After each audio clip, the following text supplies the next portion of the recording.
동부제철 채권단이 자율협약을 추진하는 가운데 신용보증기금이 그 전제 조건으로 우선 변제권을 요구했습니다.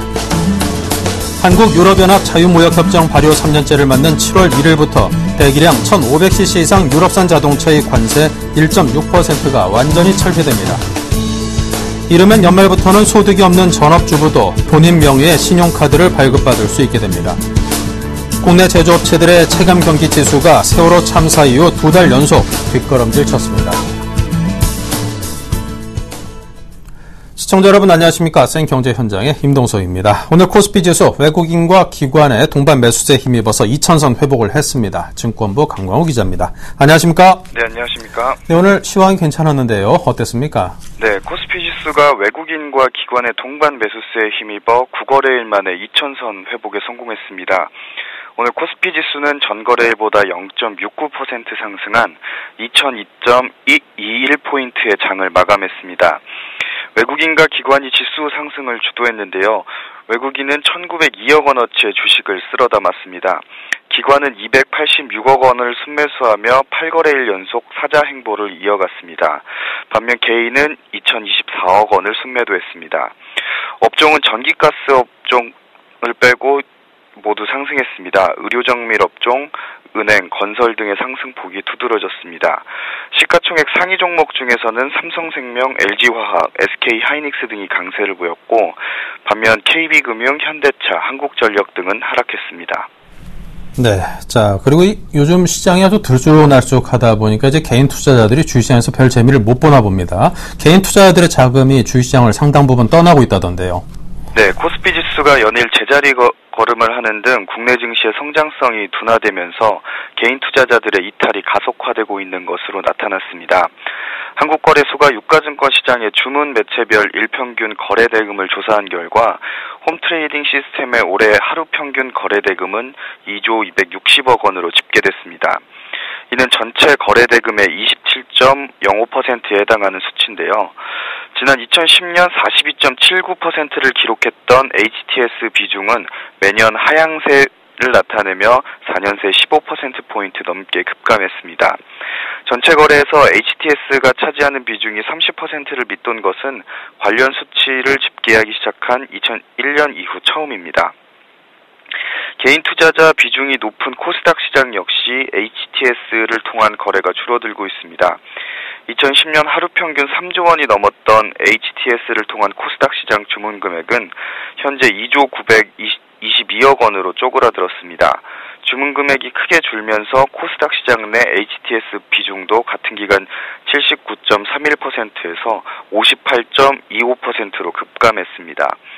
HTS를 통한 거래가 급감한 것은 개인 투자자들의 증시 이탈 때문으로 해석됩니다. 기관 투자가들의 경우 증권사의 영업단말을 통해 거래하는 반면 개인 투자자들은 HTS를 통해 직접 거래하는 비중이 높기 때문입니다. 스마트폰이 대중화되면서 모바일 트레이딩 시스템의 사용이 늘어나고 있는 것도 HTS를 통한 주식 거래를 위축시키는 요인으로 꼽히고 있습니다. 지난 2010년 1.99%에 불과했던 무선 단말 비중은 현재 9.73%로 증가했습니다. 네. 자, 그리고 하이비전 시스템이 3D 프린터라든가 스캐너 사업 본격화 소식에 강세를 보였다고요? 네, 하이비전 시스템이 3D 프린터와 3D 스캐너 사업을 본격화한다는 소식에 큰 폭으로 상승했습니다. 하이비전 시스템은 오늘 전거래일보다 10.21% 오른 8,850원의 거래를 마치며 3거래일 연속 상승세를 이어갔습니다. 하이비전 시스템은 7월 2일에서 4일까지 코엑스에서 개최되는 제2회 대한민국 시제품 제작산업 전시회를 통해 3D 프린터 완제품과 3D 스캐너 시제품을 선보인다고 밝혔습니다. 이번 전시회를 통해 하이비전 시스템은 자체 개발한 3D 프린터 큐비콘 싱글과 3D 스캐너 큐비콘 스캔 프로 등 각 제품의 동작 및 성능을 대중에게 공개하고 본격적인 마케팅에 나설 방침입니다. 네, 잘 들었습니다. 지금까지 증권부의 강광우 기자였습니다. 감사합니다. 네, 고맙습니다.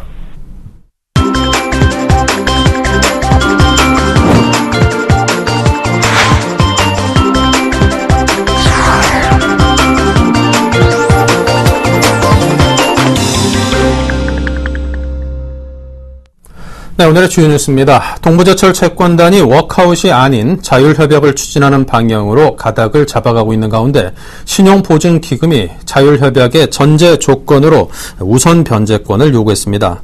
동부가 빚을 갚을 때 가장 먼저 신보의 채권부터 갚아달라는 조건으로 다른 채권 금융기관들은 난색을 보이고 있습니다. 채권단은 빠른 시간 내에 추가 논의를 거쳐 자율협약을 진행하기로 했습니다. 정부가 자율협약 추진 의지를 분명히 밝힌 상태에서 공공기관인 신보가 우선 변제권 요구를 무리하게 밀고 나가긴 어려울 것이라는 관측입니다.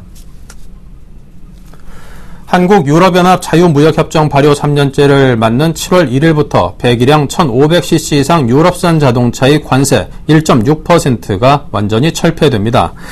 이에 따라 국내 자동차 시장에서 수입차 바람이 한층 더 거세질 것으로 보입니다.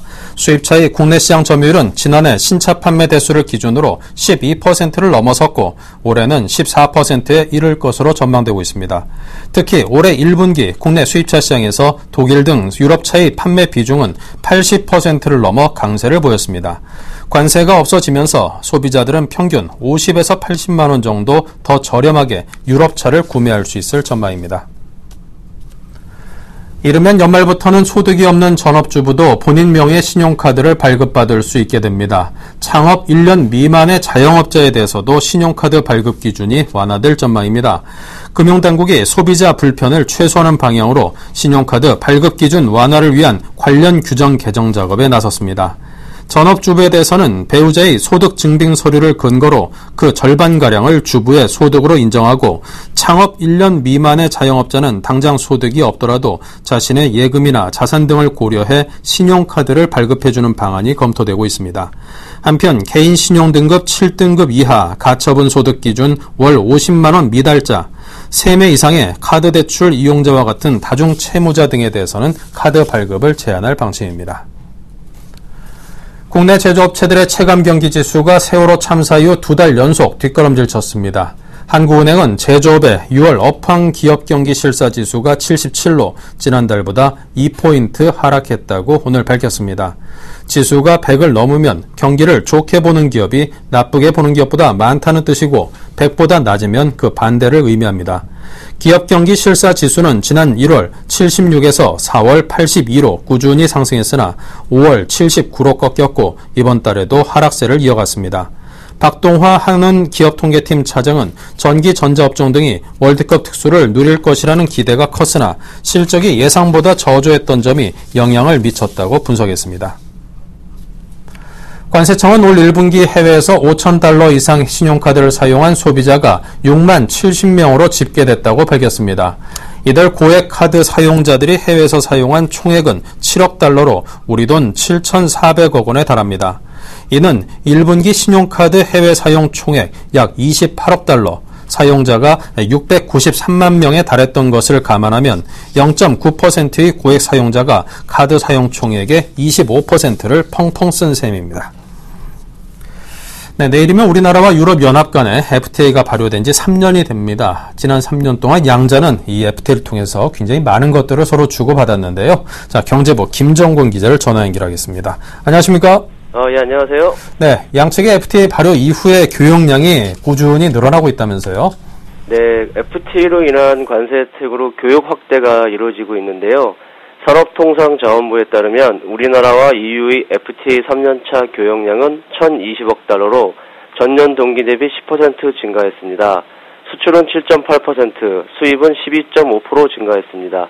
이는 같은 기간 우리나라 전체 수출입 증가율보다 높은 수준입니다. 네, 이 교역이 늘었지만 또 무역수지의 적자 규모도 함께 늘어난 것으로 나타났다면서요? 네, 전체 교역량 가운데 수출은 473억 달러, 수입은 547억 달러였는데요. 무역수지가 74억 달러 적자를 기록한 것입니다. 유럽 재정 위기의 여파, 유로화 약세 등으로 수출이 줄면서 적자 규모가 늘어난 것으로 분석됩니다. 품목별로는 합성수지, 플라스틱 제품, 조명기기 수출이 늘었습니다. 이들 품목은 3년 연속 수출이 증가했습니다. 교역 2년차에 수출이 감소했던 자동차 부품, 고무 제품도 증가세로 돌아섰습니다. 수입이 늘어난 품목은 자동차, 원동기 펌프, 반도체 제조 장비, 항공기 및 부품 등입니다. 이 중 반도체 제조 장비 수입은 136% 급증했습니다. 특히 EU에서 생산한 농수산물 수입이 늘어나고 있는 것이 눈에 띕니다. 농수산물 수입액은 35억 달러로 전년 대비 19% 증가했습니다. 돼지고기, 밀, 포도주, 초콜릿, 맥주 등이 크게 늘었습니다. 반면 우리나라가 EU에 수출한 농수산물은 전년 대비 2.5% 늘어난 4억 달러에 불과했습니다. 네, 자 그렇다면 이제 앞으로가 더욱 중요할 텐데요. 내일부터 EU산 중대형 승용차 관세가 면제되는 등 이 유럽 차들이 안 그래도 지금도 인기가 높은데 이렇게 물밀듯이 밀려올 경우에 그 적자 규모는 더욱더 커지지 않을까 우려가 됩니다. 예, 한 EU FTA 발효 4년 차인 내일부터 배기량 1500cc 초과 중대형 승용차, 안경, 위스키, 의약품 등 662개 품목에 대해 관세가 면제됩니다.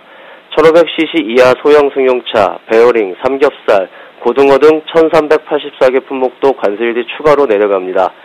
특히 벤츠, 아우디 등 EU산 자동차들의 수입이 늘어날 것으로 전망돼 국내 업체들의 경계 경보가 내려졌습니다. 한 EU FTA 규정에 따르면 7월부터 배기량 1500cc 초과 중대형 자동차는 관세율이 1.6%에서 무관세로 1500cc 이하 소형차는 4.0%에서 2.6%로 인하됩니다. 관세가 인하된 만큼 수입 가격이 인하되기 때문에 소비자들이 느끼는 체감 효과가 클 것으로 전망됩니다. 국내 수입 업체들도 가격 인하 효과를 앞세워 대대적인 판촉에 나서겠다는 전략입니다. EU산 승용차의 물량 공세와 함께 국내 시장 점유율에 어떤 영향을 미칠지 관심이 집중되고 있습니다. 네, 잘 들었습니다. 지금까지 경제부의 김정곤 기자였습니다. 감사합니다. 예, 고맙습니다.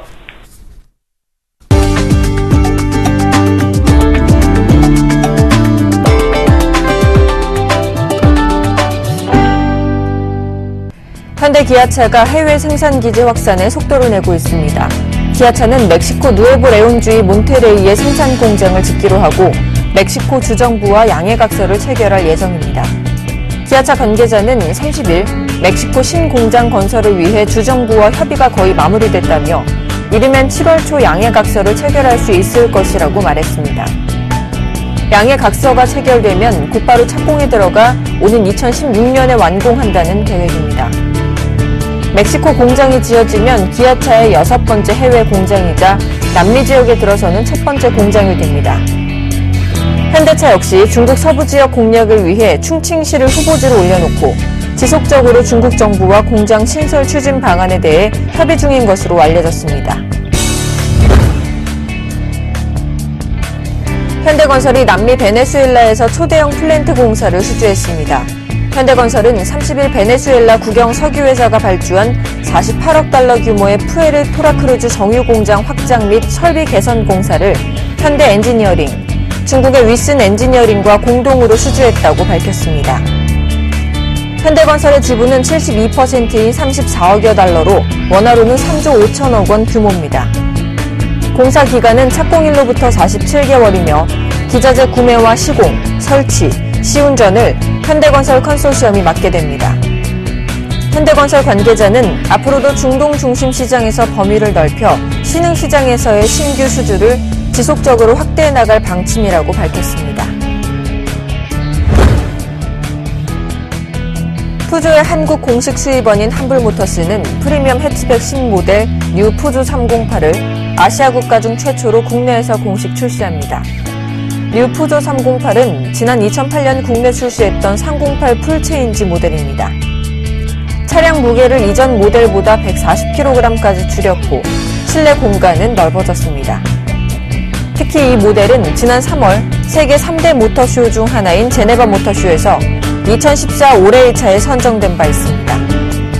국내 시장에는 액티브와 펠린 두 모델로 출시되며 가격은 부가세 포함 각각 3,390만 원과 3,740만 원입니다.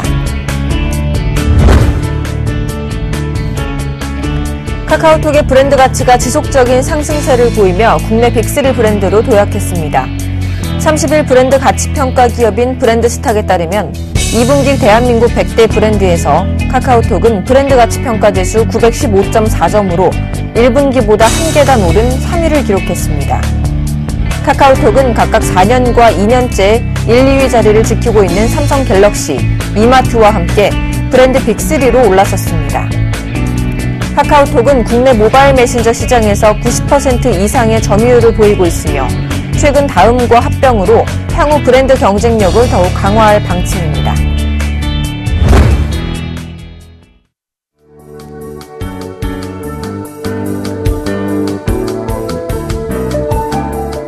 안녕하세요. K웨더 라이프스타일 예보 차수입니다. 내일도 시원하게 입으셔야겠습니다. 낮 최고 기온 서울, 광주 31도, 대구 33도로 오늘과 비슷해 낮더위가 계속되겠습니다. 내일 하늘은 전국이 가끔 구름 많겠고요. 제주도는 낮부터 점차 흐려지겠습니다. 강원 산간과 경북 북동 산간은 오후부터 저녁 사이에 돌풍과 함께 천둥 번개를 동반한 소나기가 오는 곳이 있겠습니다. 예상 강수량은 5에서 20mm가 되겠습니다. 현재 전국이 가끔 구름 많은 가운데 강원도와 영남 일부 지역에서는 천둥 번개를 동반한 소나기가 오는 곳이 있는데요. 오늘 강원 영서와 충북, 영남 지방으로는 저녁까지 소나기가 오는 곳이 있겠습니다. 내일 우리나라는 동해상에 위치한 고기압의 가장자리에 들겠습니다. 그럼 자세한 지역별 내일 날씨는 나절 예보를 통해 알아보겠습니다. 중부지방 가끔 구름 많겠습니다. 낮 기온 서울, 대전 31도까지 올라 오늘과 비슷한 기온 분포가 되겠습니다. 야외 활동하신다면 염두에 두시기 바랍니다. 남부지방도 가끔 구름 많겠습니다. 제주도는 낮부터 점차 흐려지겠습니다. 낮 기온 광주, 전주 31도, 부산 28도, 대구 33도로 오늘과 비슷하겠습니다. 동해안도 구름 많은 가운데 강원 산간과 경북 북동 산간에는 소나기가 오겠습니다. 낮 최고 기온은 속초, 강릉 27도, 울진 25도로 오늘과 비슷하겠습니다. 전해상에 구름 많겠고요. 바다의 물결은 0.5에서 1.5m로 잔잔하게 일겠습니다. 진도 해역은 내일 중조기로 접어드는 가운데 물결은 잔잔하게 일 것으로 보입니다. 이번 주 수요일에는 장마전선이 다시 북상해 제주도부터 비가 시작돼 목요일에는 충청 이남지방, 일요일에는 남부지방에 비를 뿌리겠습니다. 한편 금요일에는 동풍의 영향으로 강원 영동지방에도 비가 내릴 것으로 전망되고 있습니다. 날씨였습니다.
네, 이상으로 생경제 현장을 마칩니다. 감사합니다.